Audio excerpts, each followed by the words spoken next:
आदिनाथ मुनिनाथ, आधि व्याधि अघमद मिटे, तव पद में मम्मात। चरण शरण हैं आपके, तारण तरण जहाज। भव दधि तट तक ले चलो, करुणा कर जिन राज। बोलिए आदि ब्रह्मा श्री आदिनाथ जी भगवान की, परम पूज्य आचार्य भगवंत गुरुदेव श्री विद्यासागर जी मुनि महाराज की, कुंडलपुर के बड़े बाबा की,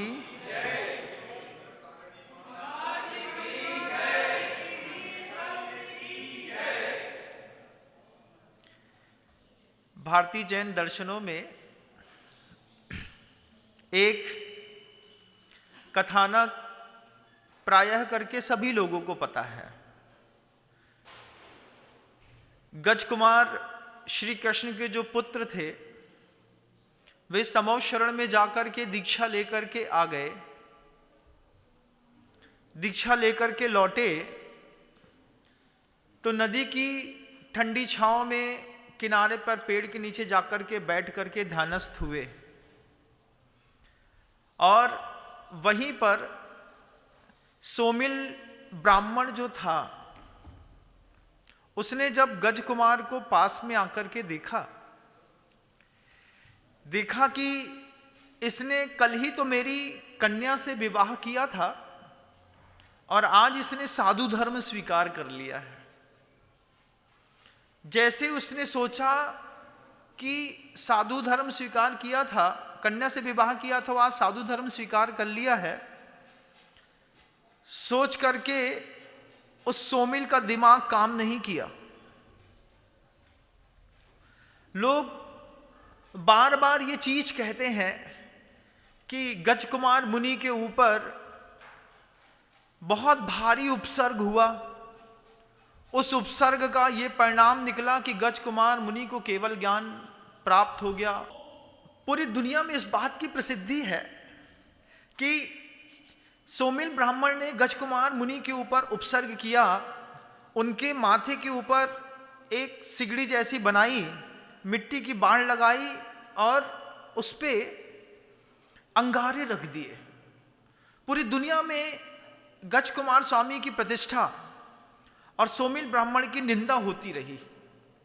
समाई कर रहा था, समाई करते करते बार बार मैं ये चीज सोच रहा था, आखिर सोमिल ने ऐसा किया क्यों।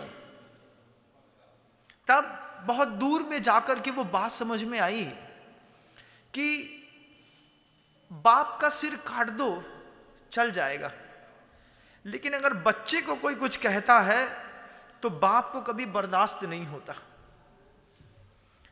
बाप का सिर काट दो कोई बड़ी बात नहीं है, लेकिन अगर बच्चे के ऊपर कुछ आ गया तो फिर बाप को बर्दाश्त नहीं होता। सोमिल को भी बर्दाश्त नहीं हुआ। एक छोटी सी गाय होती है, उस गाय का छोटा सा बछिया या बछड़ा होता है, कोई उसको हाथ तो लगा दे। हाथ लगा करके देखे, गाय अपनी पैनी सींग पेट में घुसा देगी कि हमारी बचिया है, अभी पैदा हुई है। सिर्फ घर का व्यक्ति तो हाथ लगा सकता है, क्योंकि घर के व्यक्ति के ऊपर भरोसा है कि घर का व्यक्ति है, गाय जानती है कि इसके साथ हम रोज खाते हैं, पीते हैं, दूध देते हैं, वो उठा ले तो कोई बात नहीं। लेकिन बाहर का व्यक्ति आकर के और बछड़े को हाथ लगा के दिखाए, गाय की बड़ी बड़ी सींगें आदमी के पेट के अंदर घुस जाएगी। क्यों? बच्चे में बाप के प्राण बसते हैं, मां के प्राण बसते हैं बच्चे में, लेकिन बच्चा ये बात समझता नहीं है। सोमिल ब्राह्मण के मन के अंदर का वो दर्द था कि जब तुमको दीक्षा लेनी थी तो मेरी बेटी से शादी क्यों की। शादी की, अब ना मैंने अपनी बेटी का दाम्पत्य सुख देखा, ना मैंने अपनी बच्ची की संतानें देखी, और इसने दीक्षा ले ली है, मेरी बेटी का क्या होगा।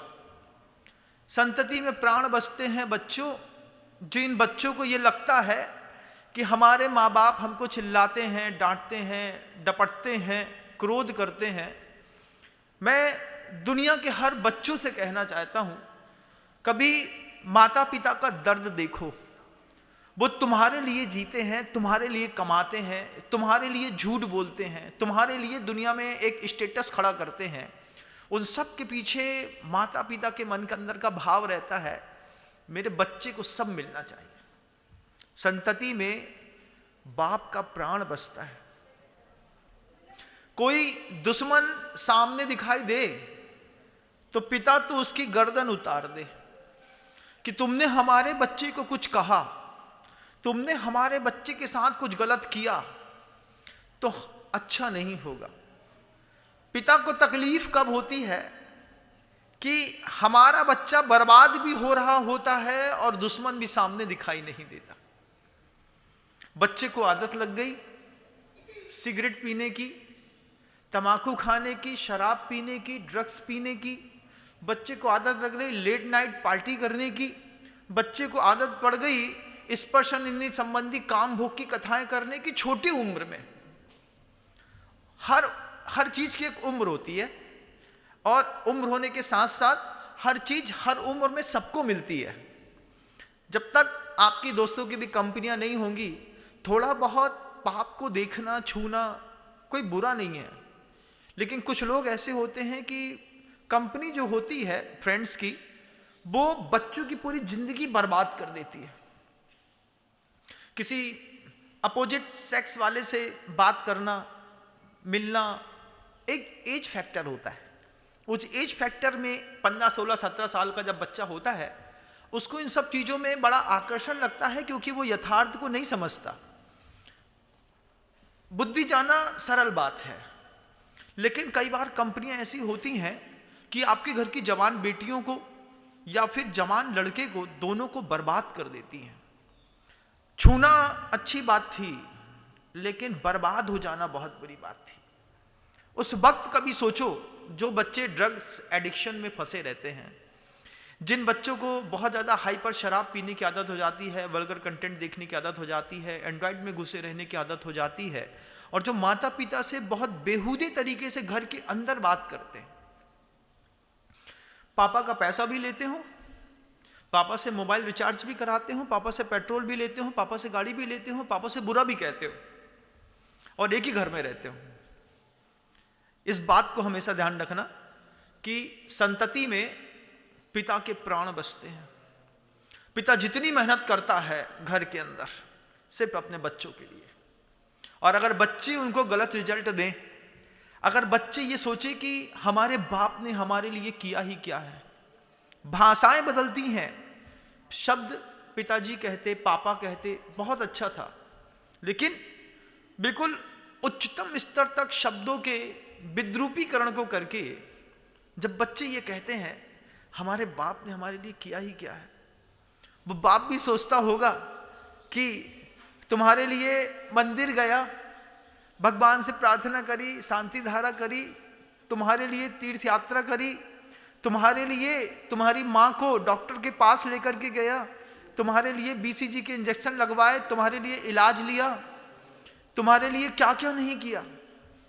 बड़ी पुरुषार्थ करके तुम जब गर्भ में आए, 9 महीने तक दोनों ने मिलकर के संभाला, पाला, एक एक दिन की उम्मीद करी, हर तीसरे चौथे महीने में डॉक्टर के पास जाकर के पूछा सब ठीक तो है ना। हर बच्चे के लिए पूछा माता पिता ने, चाहे वो बात पिता सुन रहे हो या बच्चे। हर 3 महीने में, 4 महीने में डॉक्टर के पास जा जाकर के पूछा, डॉक्टर साहब सब ठीक तो है ना, पैसा जितना भी खर्चा हो जाए उसकी चिंता नहीं है, बच्चा अच्छा होना चाहिए। हाँ हाँ सब ठीक है। जब हम कॉन्फिडेंट रहे इस बात को कि हमारे बच्चे को कोई प्रॉब्लम नहीं है, हमारी उम्मीदों का सूर्य रोज उगा। 9 महीने तक लगातार अदृश्य को प्यार किया, माता ने भी और पिता ने भी। 9 महीने बाद जब हाथ में बच्चा आया तो बिना किसी भेदभाव के, तुम सांवले पैदा हुए, तुम काले पैदा हुए, तुम गोरे पैदा हुए, तुम्हारी एक आंख गलत पैदा हो गई, तुम्हारा कान बड़ा पैदा हो गया, तुम्हारा एक हाथ से तुम बाई बर्थ नहीं रहे, इससे माता पिता को कोई फर्क नहीं पड़ा। तुम्हारी पहली मुस्कुराहट में माता पिता ने अपनी छाती का सब कुछ दिया, सब किया है। हमारे पिता ने हमारे लिए किया है और आपके पिता ने आपके लिए किया है। लेकिन वो बात कि जब सब पता होता है, दोस्तों के बारे में पता होता है, तो पिता बचा लेता है। लेकिन जब अदृश्य शत्रु रहते हैं, पता नहीं कहां से शराब पीना सीख गया बच्चा। महाराज स्कूल में MBA CA CFA तो करना नहीं चाहता है, बड़ी बड़ी यूनिवर्सिटियों में पिता ने अपनी मेहनत का पैसा देकर के एडमिशन कराया। एडमिशन कराने के बाद बच्चा बोलता है मुझे नहीं पढ़ना, हम घर में ठीक हैं। पिता बोलते हैं जिंदगी बहुत स्ट्रगल वाली है, अच्छा पढ़ लोगे तो आगे चल के अच्छा गढ़ लोगे, और नहीं तो जो गढ़ हमने बनाया है ये भी बिना पढ़ाई के ये सब टूट करके नाश हो जाएगा। मैं जहां पर बैठा हूं ये मोहनगढ़ छोटा सा गांव है। एक राजा मान सिंह का बगल में किला है। मैं किला देखने गया, आप भी किला देख रहे होंगे, स्क्रीन भी हो सकता है आपको दिख रहा हो। पूरा खंडहर हो गया। क्यों? किला खंडहर सिर्फ इसलिए हो गया कि गढ़ने वालों ने गढ़ तो दिया लेकिन बढ़ाने वाले बढ़ा नहीं पाए। पिता संतति से कहता है बेटा पढ़ ले। बच्चा पिता से कहता है तुमने नहीं पढ़ा, तीर मार लिया ना, हम भी बिना पढ़े तीर मार लेंगे। सबका पुण्य का एक जैसा होता है क्या? हर 10 साल में जनरेशन, सिस्टम और समाज एक जैसी होती है? बदलती है। बदलती हुई समाज में जवान बच्चों को अपने जीवन में रफ्तार बनाए रखने के लिए पढ़ाई बहुत जरूरी है। और बहुत सारे बच्चे ये कहते हैं, घर के अंदर आर्गू करते हैं, आर्गूमेंट्स करते हैं कि दादाजी नहीं पढ़े थे, इतनी बड़ी संपत्ति है, पापा 12वीं तक पढ़े थे, पापा ने इतना पैसा कमा लिया। तो अगर तुम्हारे पिता और दादा नहीं पढ़े थे तो ये लौकिक पढ़ाई नहीं पढ़े थे, लेकिन और भी बहुत कुछ तुम्हारे दादा और पिता को आता था जो ना तुमको आता है ना तुम्हारी जनरेशन को मिल पाएगा। इन सब चीजों के लिए एजुकेशन बहुत जरूरी है बच्चों। अगर तुमने पढ़ना नहीं सीखा, तुमने पढ़ाई को सिर्फ खेल समझ लिया, दुर्ग देखो, भिलाई देखो, कोटा देखो, बेंगलोर देखो, जाकर के इंदौर देखो, भोपाल देखो, ये अय्यासी के अड्डे बन गए। बच्चों के लिए अय्यासी के अड्डे बना दिए लोगों ने।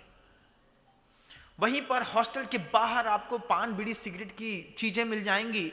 उन सिगरेट की दुकानों पर आपको ड्रग्स मिल जाएगी, सिगरेट मिल जाएंगी, दुनिया भर के पाप की सामग्रियां मिल जाएंगी, फ्री में बाइक्स मिल जाएंगी, घंटों में बाइक मिल जाएंगी, बगल में रेस्टोरेंट मिल जाएगा, इधर बियर बार मिल जाएगा।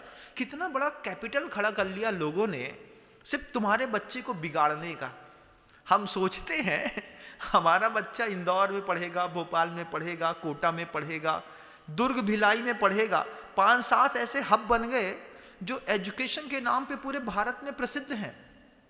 हर माता पिता के बच्चे की एक दिमाग में फोबिया रहता है, हम जब तक कोटा जाके नहीं पढ़ेंगे तब तक पढ़ाई नहीं होगी। अरे जो वो बच्चे घर के अंदर CPT जो है वो 165 नंबर लेकर के पास करते हैं, जिनके कहाँ पैसा नहीं होता है, क्या उसको कोटा का एजुकेशन मिलता है? कितना सपोर्ट चाहिए। दिमाग वेंटिलेटर पे है। जैसे 4-5 चीजें फंसा करके हम सपोर्ट सिस्टम चलाते हैं, ठीक ऐसे ही दिमाग वेंटिलेटर पे है। कोटा का सपोर्ट चाहिए। कोटा का सपोर्ट भी ले लेते तो अच्छी बात थी, लेकिन इंदौर जाना है, कोटा जाना है सिर्फ इस बात के लिए कि वहां पे मस्ती करने मिलेगी।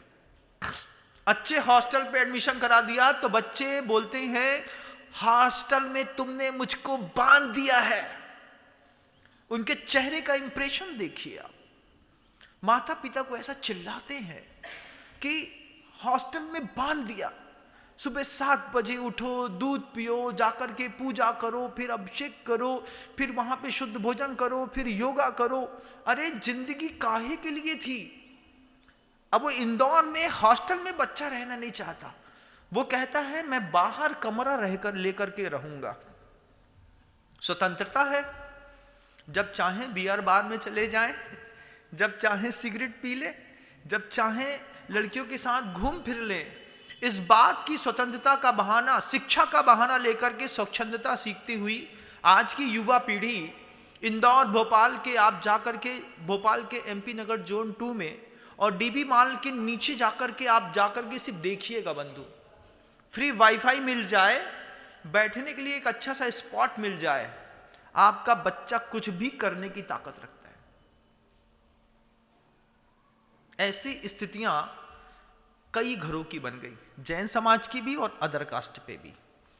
मेरे प्रवचन सिर्फ जैन समाज तक सीमित नहीं है। जब मैं कुछ बोलता हूं तो पूरे विश्व के प्रत्येक मानव की अंतरात्मा के उस दर्द को देख करके बोलता हूं। मैंने कभी नहीं सोचा कि मैं सिर्फ जैनों को उद्बोधन देता हूं, भले मैं दिगंबर जैन गुरु माना जाता हूं, लेकिन उद्बोधन मेरे सार्वभौमिक होते हैं। आप लोगों को भी सीखना है, और स्क्रीन पर जो मुझे बहुत स्नेह के साथ प्रतिदिन सुनते हैं, वे सुधी श्रावक भी अपने बच्चों तक इस प्रवचन को पहुंचाइएगा। उनको बोलिएगा कि ब्राह्मण, सोमिल ब्राह्मण ने गज कुमार के ऊपर गलत सिगड़ी नहीं जलाई, सही सिगड़ी जलाई थी कि तुमने हमारे बच्चे के साथ ऐसा कैसे किया। गाय ने किसी आदमी के पेट में सींग घोपी है सिर्फ इसलिए कि तुमने हमारे बच्चे को हाथ कैसे लगा लिया। आज शराब है, ड्रग्स है, सिगरेट है, फालतू की बातें हैं, वल्गर कंटेंट है, इसने हमारे बच्चे को ऐसा ग्रस लिया है, गले से लेके छाती से लेके पूरा शरीर त्रस्त है हमारे बच्चे का। और पिता मंदिर में जा करके साधु से पूछता है, महाराज हमारे बच्चे को बचाने का कोई उपाय बताओ ना, कैसे हमारे बच्चे की सुरक्षा होगी। वो मानता ही नहीं है, वो सुनता ही नहीं है, वो साथ ही नहीं देता है। जब ऐसी बातें कानों में आती हैं, पिता का दर्द गुरु के दर्द के और गहरा कर देता है। इस बात को पूरे विश्व के लोगों को अपनी अपनी भाषा में बताइएगा कि संतति में पिता का प्राण बसता है। पिता किसी भी कीमत में अपनी संतान का बुरा नहीं चाहता। कभी भाषा खराब हो सकती है क्योंकि आप समझते नहीं हैं, आप सुनना नहीं चाहते हैं, लेकिन कभी किसी पिता का भाव खराब नहीं होता। हर पिता चाहता है मेरा बच्चा और ऊपर उठे, आसमान छुए, लेकिन बच्चा चाहे तब तो। कौन सी सोशल प्रॉब्लम्स होती हैं जिसके कारण समाज के अच्छे प्रतिष्ठित घरों के बच्चे इस तरीके की गलत संगति में पड़ के अपना जीवन बर्बाद करते हैं। इनके ऊपर भी हम एक बार विचार बिंदु देख करके देखिएगा। मैं हमेशा लोगों से कहता हूं, सिर्फ भीड़ का नाम समाज नहीं होता। हम मंदिर में आ गए, मंदिर में आकर के 100, 150, 200, 500 लोग इकट्ठे हो गए तो हम समाज हो गए। भीड़ का नाम समाज नहीं है। समाज की अपने कुछ कंडीशन अप्लाई है। समाज कहती है कि एक समाज को एक सोसाइटी जैसे मेंटेन की जाती है, उसके लिए सबसे पहली चीजें हैं। अगर आप भी किसी समाज में रहते हैं तो देखिए कि आपकी समाज में पॉपुलेशन क्या है। कुछ चीजों का ऑब्जर्वेशन करिए। आप जिस भी समाज में रहते हैं, उस समाज की, उस गांव की में उस समाज की पॉपुलेशन पहली चीज मायने रखती है। पॉपुलेशन के बाद कहते हैं डिफाइंड टेरिटरी होती है, वो भी आपके यहां होगी। आपके यहां कोई धर्मशालाएं, माहौल सब कुछ होगा। पहले सबसे पहले पॉपुलेशन देख ली अपने अपने गांव की, डिफाइंड टेरिटरी देख ली। डिफाइंड टेरिटरी देखने के बाद कहते हैं कि कितने फैमिली कितनी है, कितने परिवार हैं। पॉपुलेशन हमने मान लीजिए किसी गांव में जैन समाज की 500 घर की, 500 कुल वोट हैं, 500 लोग रहते हैं। अब 500 लोगों के बीच में फैमिली कितनी है, फैमिली के साथ पड़ोसी कितने हैं। दो चीजें अलग अलग, एक हमारे रिश्तेदार का होना और एक हमारे पड़ोसी का जैन होना। इन दोनों चीजों में मायने रखता है। कैसे मेंटेन किया जाता है आप देखिए। जब जाकर के एक बच्चा, उसकी पूरी मोरल वैल्यूज कैसे बिल्डअप की जाती है, उसके पीछे कुछ चीजें रहती हैं, कुछ कंटेंट रहता है। उसके लिए आचार्य कहते हैं कि सबसे पहले पॉपुलेशन देखो, डिवाइन टेरिटरी देखो। टेरिटरी देखने के बाद आप अपने यहाँ की फैमिली देखो कि कौन सी फैमिली है, कितने पड़ोसी रहते हैं, कैसे परिवार के लोग रहते हैं। उसके बाद अपने यहाँ का लीडरशिप देखो। आप जिस पॉपुलेशन, जिस गांव में रहते हैं, उसका लीडर कैसा है, जिसको आप अध्यक्ष कहते हैं। कोई तो होगा समाज का, है। अब वो समाज का अध्यक्ष है और समाज का अध्यक्ष होने के बाद खुल्लम खुल्ला गुटखा खाता हो, सिगरेट पीता हो, गाली देता हो, दादागिरी करता हो, भैया अध्यक्ष तो यही बन है। समाज को बर्बाद करते हैं ऐसे लोग जिनकी स्वयं की आचार संहिता कुछ नहीं होती है और पूरी की पूरी समाज के आइडियल बनकर के आसमान पे बैठते हैं।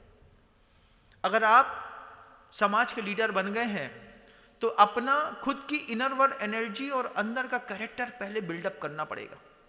हम दारू पीते थे, हम अज्ञानी थे, लेकिन जब से हम समाज के अध्यक्ष बने हैं हमने लौंग खाना भी छोड़ दिया है। क्यों?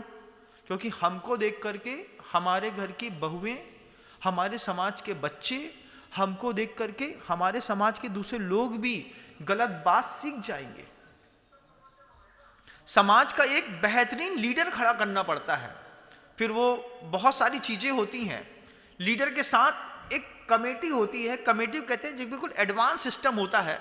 अध्यक्ष होते हैं, मंत्री होते हैं, कोषाध्यक्ष होते हैं। इन सब के बीच में वो पूरी पॉपुलेशन, वो पूरी कम्युनिटी, पूरी सोसाइटी, सारे आपस के लोग एक दूसरे से जुड़ करके जब हम एक अच्छा अध्यक्ष, मंत्री, कोषाध्यक्ष खड़ा करते हैं, फिर समाज को, एक संगठन को एक शेप मिलता है। जैसे छोटा सा बच्चा पैदा होने के बाद माँ उसके सिर को रोज थोड़ा थोड़ा दबाती है। दबाने से क्या होता है कि छोटे से बच्चे होते हैं, धीरे धीरे दबाने से उसको शेप लेते जाते हैं। कभी बच्चे का माथा बड़ा होता है, धीरे धीरे दबा करके वैयावृत्ति करते हुए उसको शेप दे करके उसके गोल दे देते हैं। देते हैं कि नहीं जैन साहब? देते हैं, ऐसा होता है। ऐसे ही समाज का प्रत्येक व्यक्ति एक दूसरे को देख करके एक दूसरे को शेप में डालता है। शेप पे डालने के बाद जिंदगी अपने उठाव पे आती है। जब इतनी चीजें अपन सब चीज देख चुके होते हैं, फिर अपन देखते हैं कि हमारे यहाँ का कल्चर क्या है, हमारे यहाँ के बायलॉज क्या हैं। उन कल्चर और बायलॉज के लिए जब आपके पास डिफाइंड टेरिटरी होती है, उस डिफाइंड टेरिटरी में जा करके बैठ करके हम अपने कल्चर को देखते हैं। भैया हमने सुना है अपन लोग ऐसा नहीं करें। समाज की एक मीटिंग शनिवार को, रविवार को, सोमवार को शाम को एक भजन कीर्तन का बुलवा हो जाता है। शाम को 7:30 बजे हमारी समाज का नियम है कि हम लोग 7 बजे भक्तामृत स्तोत्र का पाठ पूरी समाज के लोग मिलके करते हैं। ये समाज का एक आवश्यक नियम। जैसे शुक्रवार को किसी दुकानें बंद रहती हैं, कहीं हिंदू बाहुल्य रहता है तो वहां पे मंगलवार को दुकानें बंद रहती हैं। कभी कहीं क्रिश्चियन बाहुल्य रहता है तो वो फ्राइडे को कहीं बंद करके कुछ और काम करते हैं।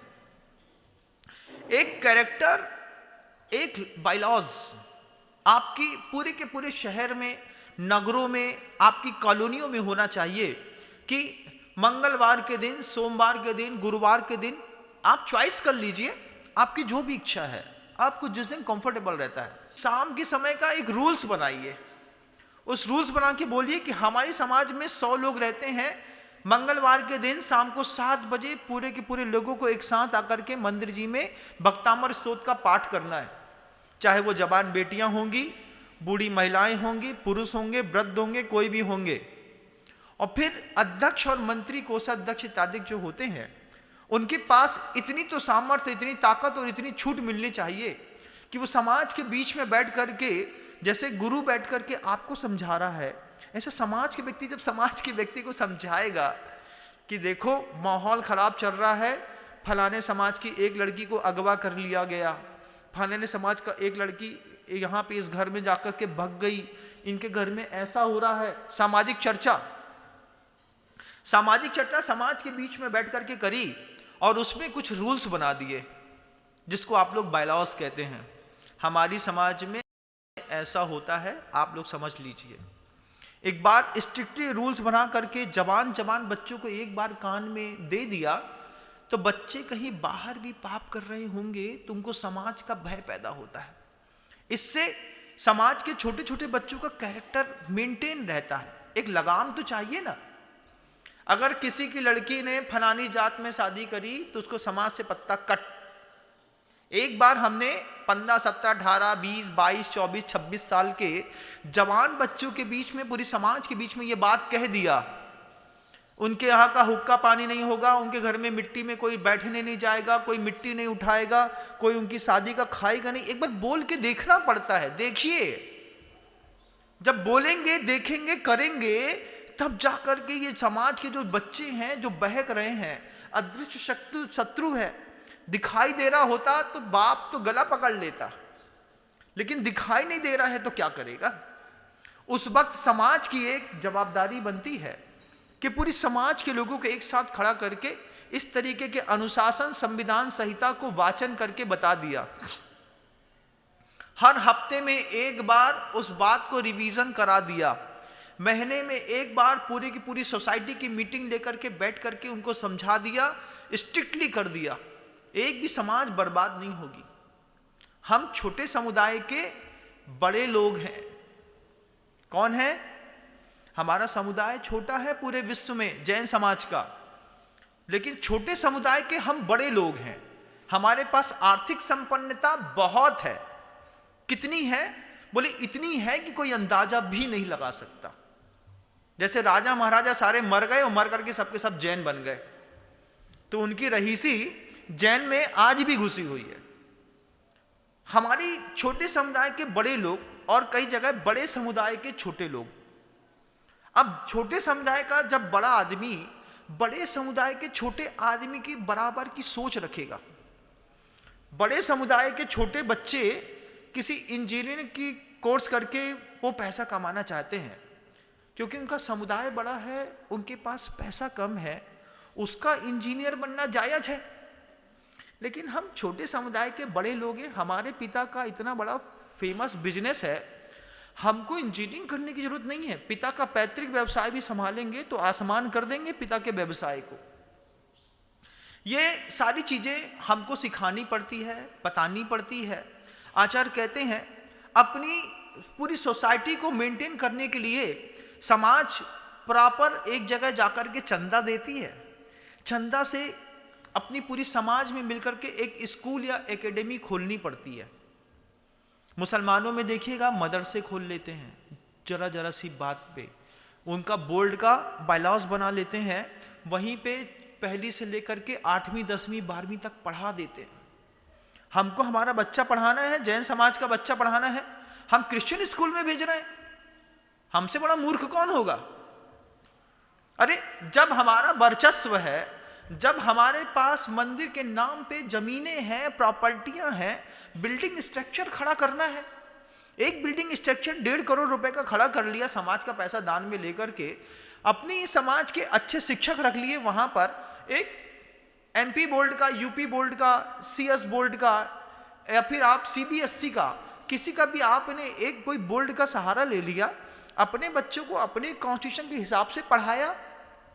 वे 25 दिसंबर को छुट्टी देते हैं 2 जनवरी तक। किस चीज की? भैया अभी जो है ना वो क्या चल रहा है, क्रिसमस की छुट्टी मिल रही है, और पर्यूषण पर्व में चला करके वो परीक्षा लेते हैं। क्यों? क्योंकि पीछे की स्कूल एजुकेशन के बीच की पॉलिसी है कि किसी भी कीमत में दूसरा धर्म नहीं बढ़ेगा। तो पर्यूषण पर्व के दिनों पे वो परीक्षा लेते हैं। हम पर्यूषण पर्व के दिन अपने बच्चे को 10 दिन की छुट्टी देंगे। हमारी स्कूल है, गांव गांव में जितनी समाजें हैं इनको अपनी स्कूल या एकेडमी खड़ी करनी पड़ती है। वहीं से आचार्य विद्यासागर महाविद्यालय बना लिया, आचार्य विद्यासागर जी विद्यालय बना लिया, भगवान महावीर के नाम पे बना लिया, आदिनाथ के नाम पे बना लिया, 24 तीर्थंकर के नाम पे बना लिया। आप जिस गुरु से स्नेह करते हैं, किसी भी संघ का गुरु हो, उसके नाम पे बना लिया, एक एकेडमी बना ली, एक स्कूल खोल लिया। 100 घर की समाज थी, 500 घर की समाज थी, 500 बोर्ड थे, कुल 500 मेंबर्स थे। 500 मेंबर्स में से 50 बच्चों के लिए हमने एक बार स्कूल खोला। एक बार बिल्डिंग स्ट्रक्चर पे एक बार इन्वेस्टमेंट होता है बंधुओं। एक बार इन्वेस्टमेंट करने के बाद हम अपने बच्चों को तो जैन धर्म की शिक्षा देंगे ही, दूसरी समाज के लोगों को भी उसमें अहिंसा का पाठ पढ़ाएंगे। जैसे दूसरी समाज के लोग अपनी स्कूलों में हमको हिंसा का पाठ पढ़ाने लगे। क्रिश्चियन माइनॉरिटी में जाकर के क्या भगवान है जो शराब पीता है? जिसका भगवान दारू पीता है, जिसके भगवान को दारू चढ़ाई जाती है, उसके धर्मायतनों में जाकर के हम शिक्षा लेकर के आ रहे हैं। हमारा बच्चा खाक सीखेगा, हमारा बच्चा ड्रग्स पीता है, शराब पीता है, उसको शराब को सहज किसने किया? टीचर है। वहीं पर वाइन सेलिब्रेशन कर रही है अपने स्टाफ रूम में बैठ करके। आज शुक्रवार है, शुक्रवार के दिन 4 क्रिश्चियन टीचर मिल गए, उनको कौवे का मांस खाना है, उनको जो है मांसाहारी भोज पदार्थ खाने हैं, उनको शराब पीनी है। जब शिक्षक की आचार संहिता में मांस और शराब है, वो हमारे बच्चे को अहिंसा क्या खाक सिखाएगा? हम अपने बच्चे को बड़ी बड़ी स्कूलों में, कॉन्वेंट स्कूलों में बेच रहे हैं। हमारी मंदिरों में पैसा पड़ा पड़ा सड़ गया। सड़े हुए पैसे को उठा नहीं पाए, उपयोग नहीं कर पाए, जबकि हमको अपनी पूरी समाज को डेवलप करने के लिए अच्छे स्कूल खोलने चाहिए थे। हमको अपनी समाज को डेवलप करने के लिए एकेडमी खोलनी चाहिए थी। हमने छोटी सी पाठशाला खोल दी शाम के 7 बजे की। शाम को 7 बजे पाठशाला आने भैया, पाठशाला में पढ़ाई हो धर्म की। अगर हमने एक बड़ा स्कूल खोला होता, हर एजुकेशन सिस्टम को मेंटेन करने का छोटा सा रूल्स होता। सुबह नमोकार मंत्र से हम प्रार्थना करते, रिसेस करने के बाद हम तत्वार सूत्र के 1 अध्याय का पाठ करा देते, शाम को भक्तांबर स्तोत्र के 4 काव्य को पढ़ने के बाद हम इसकी छुट्टी कर देते। बचपन से बच्चे सब कुछ सीख जाते। लेकिन हम ढप, भीड़ तो इकट्ठी कर ली हमने, हम अपना घर बनाने में तो खूब लगे रहे, लेकिन हम समाज की संगठन और समाज की संरचना की उस मूल विकास के सूत्रों को भूल गए। फर्क क्या पड़ा? हमारी घर की जवान बेटियां जो हैं, जिस एजुकेशन कल्चर में पढ़ करके बड़ी हुई थी, सोचो ना, घुटने से ऊपर बच्ची का फ्रॉक दिखना चाहिए तब जाकर के स्कूल की ड्रेस बनाई है। बेशर्मी की हवा हो गई कि 8वीं क्लास की पढ़ने वाली बच्ची बड़ी दिखने लगी, लेकिन उसको घुटने दिखाते हुए स्कूल जाना पड़ेगा। शॉर्ट्स पहन करके ही स्कूल जाएगी बच्ची। हम उस बात के लिए किसी बहन को, बच्चे के लिए कुछ टोक नहीं रहे हैं, लेकिन स्कूल का रूल्स है। अब ऐसा रूल्स है तो फिर वैल्गैरिटी के आसमान नहीं होगी? अदृश्य शत्रु हैं हम खूब पैसा कमाते हैं, मंदिरों में व्यवस्थित दान नहीं देते। मंदिरों में दान देते हैं तो मंदिरों में आज भी बैंकों में हजारों करोड़ रुपए पड़े हुए हैं, सड़ गए। महाराज का बताएं, पैसा पड़े, अब पहले के पैसा को उपयोग नहीं कर पा रहे, अब जो नई बोली ले ली, नई बोली का क्या करेंगे? मंदिर नहीं बना पा रहे हो तो स्कूल बना दो, अपनी समाज संभालो, घर का एक एक बच्चा संभालो।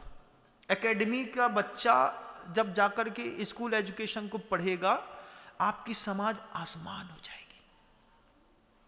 जबलपुर है, नागपुर है, इंदौर है, भोपाल है, दुनिया में कितनी बड़ी बड़ी समाजें हैं। अशोकनगर है, गुना है, सिरोंज है, मुंगावली है।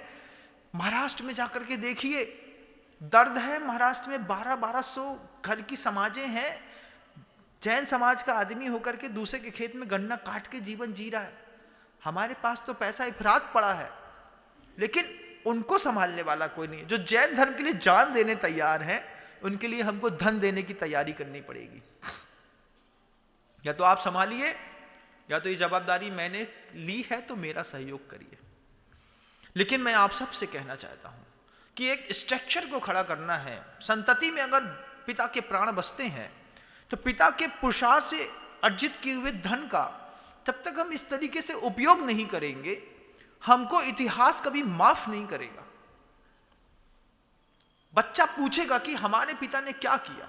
पहले जब दिखाया जाता था, भैया यहां पर एक स्कूल चलता था, मर क्यों गया? मर तो इसलिए गया महाराज कि क्रिश्चियन स्कूल हावी हो गए, तो जैन धर्म के स्कूल खुले थे तो वे स्कूल सब बंद हो गए। बुजुर्ग बहुत समझदार थे, खेत खड़ा रहता था, मरने से पहले भैया 5 एकड़ की जमीन है जो हमने मंदिर को दान दी, मंदिर को जोन लगे सो कर ले। अब मंदिर वहां पर जाकर के स्कूल खोल ले, मंदिर की आय का साधन भी बनेगा, बच्चे अहिंसा भी सीखेंगे, हमारे बच्चे मेंटेन रहेंगे। भाई हमको अपना घर मेंटेन करना है। समाज, अध्यक्ष, मंत्री, कोषाध्यक्ष, कम्युनिटी, बायलॉस, कैटलॉग, इन सब चीजों की वैल्यू, मोरल वैल्यू सब खत्म। सिर्फ आदमी अपनी दुकान खोलता है, अपना पैसा कमाता है और चूना तमाकू की पुड़िया लेकर के पट्टी में बैठ करके मंदिर में के लिए राजनीति करता है। ऐसा नहीं होगा, अरे ऐसो कैसे हो जाए।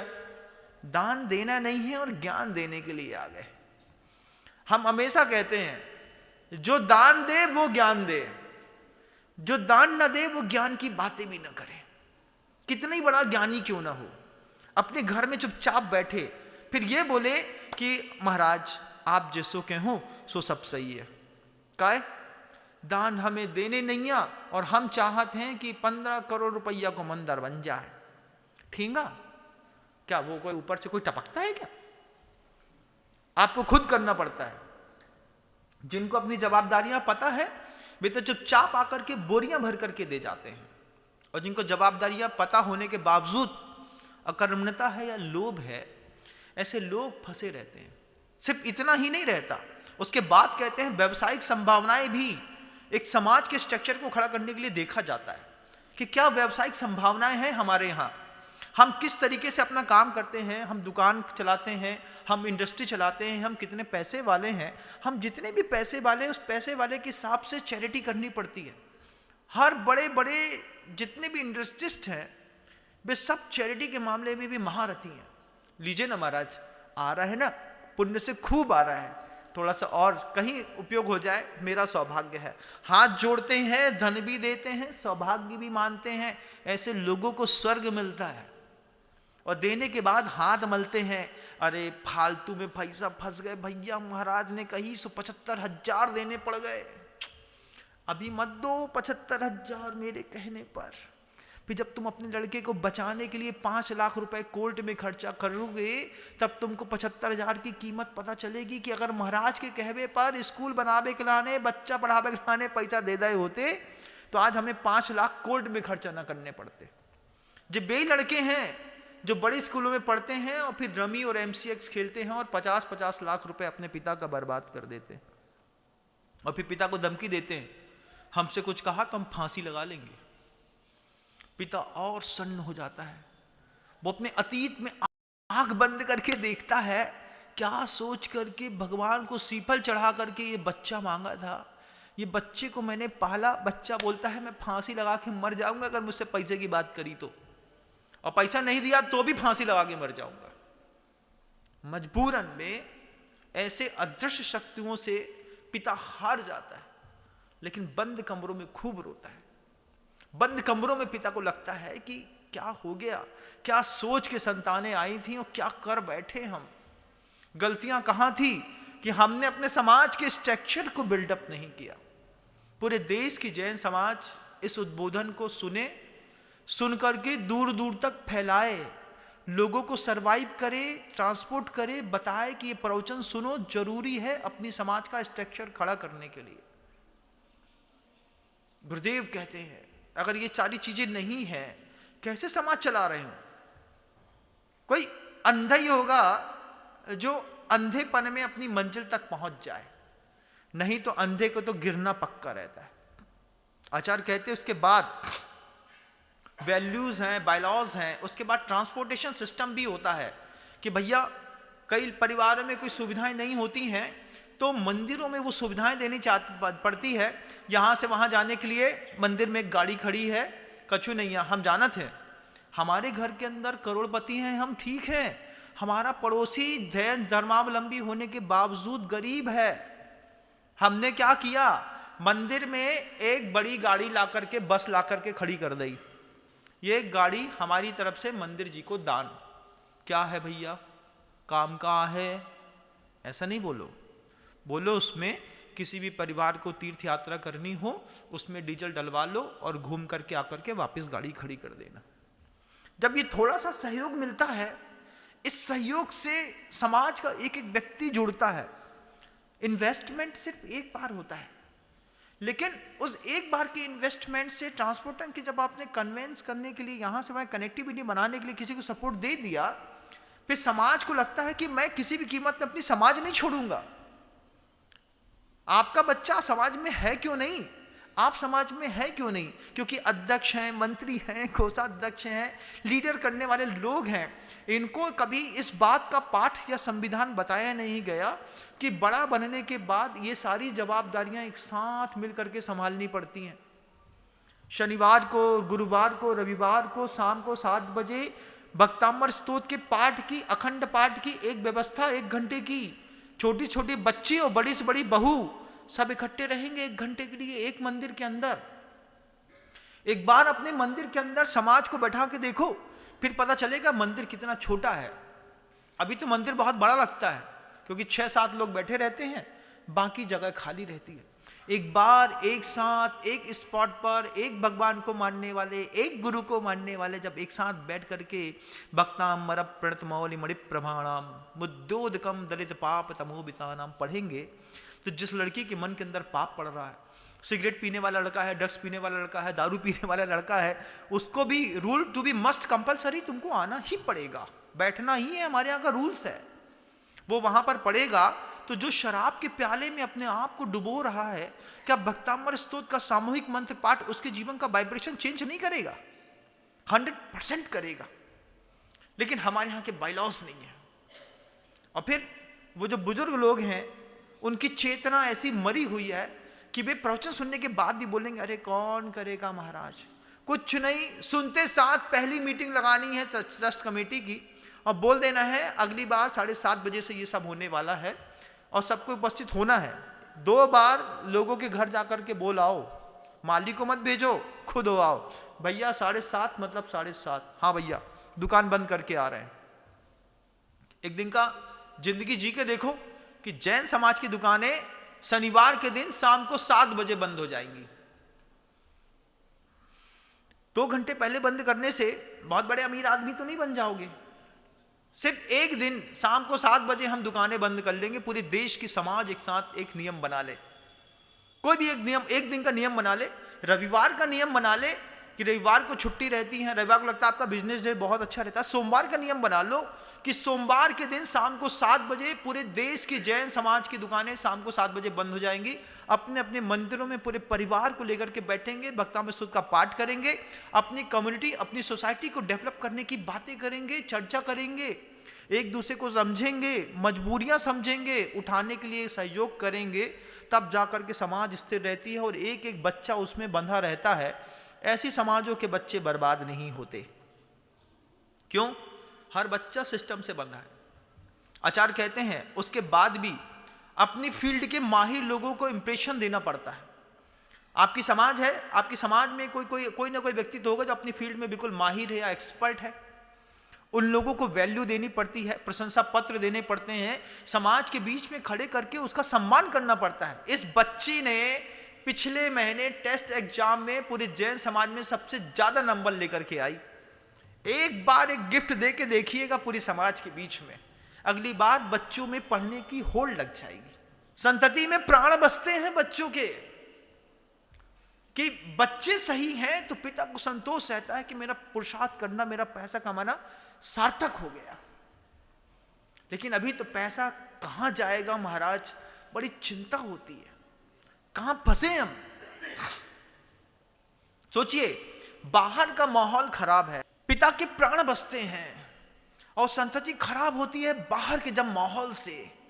जब बाहर का माहौल खराब है, अंदर का माहौल कैसे सुधरेगा? आचार्यों ने जैन समाज में एक बहुत बड़ी खूबी है। जैन दर्शन में भोजन को लेकर के, जब मैंने मूलाचार पहली बार आज से 20-22 साल पहले गुरुदेव ने जब मुझे पढ़ाया, तो मैं पन्ने टटोलता रहा। मूलाचार में सबसे बड़ा चैप्टर है भिक्षाचर्या का। क्या खाना, कैसे खाना, कब खाना, कितना खाना, किसके हाथ का खाना, खाने की, भोजन को लेकर के कितनी बातें थी। मैं सोचता रहा, मोक्ष जाने के लिए भोजन की इतनी चर्चा, मोक्ष मार्ग को प्रशस्त करने के लिए भोजन को लेकर के इतना संवाद। वो भी छोटा मोटा व्यक्ति होता तो ठीक थी, गौतम गणधर, आचार्य वट्टिकेर स्वामी जैसे महान लोग, मूलाचार जैसे ग्रंथ में सबसे बड़ा चैप्टर भोजन का। उस भोजन के पीछे का जब रीजन मैंने पूज्य गुरुदेव से पूछा कि गुरुदेव इतना बड़ा चैप्टर भोजन को लेकर के क्यों लिखा, गुरुदेव ने बड़ी अच्छी बात कही। देखो, अपने यहां सचित्त भोजन नहीं होता, अचित्त भोजन करते हैं। जिनके घरों में सचित्त भोजन होता है, उनकी विचार शक्ति में और अचित्त भोजन करने वाले लोगों की विचार शक्ति में जमीन आसमान का अंतर होता है। पूछा कैसे? गुरुदेव समझाते हैं कितने मीठे शब्दों में। देखो, निगोदिया जो राशि होती है, उस निगोदिया राशि की लेस्या कौन सी होती है? परम कृष्ण लेस्या। भाव कलंक सुपौरा निगोद वासम नमुच्चंती। निगोदा जीव निगोद राशि को क्यों नहीं छोड़ पाते? कि भाव कलंक की इतनी प्रचुरता होती है, निगोद वासम नमुच्चंती, वो निगोद का वास नहीं छोड़ पाते।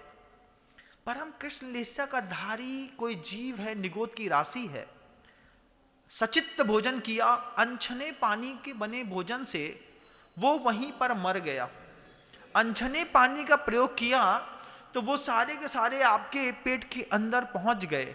अब बाहर से वातावरण का दुष्प्रभाव और अंदर से वे अनंत निगोदिया राशियों की परम कृष्ण लेस्या का जो वाइब्रेशन है, जब अंदर से भी डैमेज करेगा, बाहर से भी डैमेज करेगा कोई व्यक्ति, तो कैसे कोई व्यक्ति स्थिर रहेगा? जैन धर्मावलंबियों में जो व्रत संयम ग्रहण कर लेते हैं, वे हमेशा छने हुए और गर्म पानी का प्रयोग करते हैं। कई बार घर के अंदर देखिएगा, कुएं के पानी का भोजन बनाया, मान लीजिए आपने अष्टमी के दिन कुएं के पानी का शुद्ध भोजन का नियम ले लिया। शुद्ध गेहूं है, शुद्ध दाल है, शुद्ध छना हुआ कुएं का पानी है, लेकिन उसके बाद भी आप साधु को आहार नहीं दे सकते, रोटी नहीं खिला सकते। क्यों?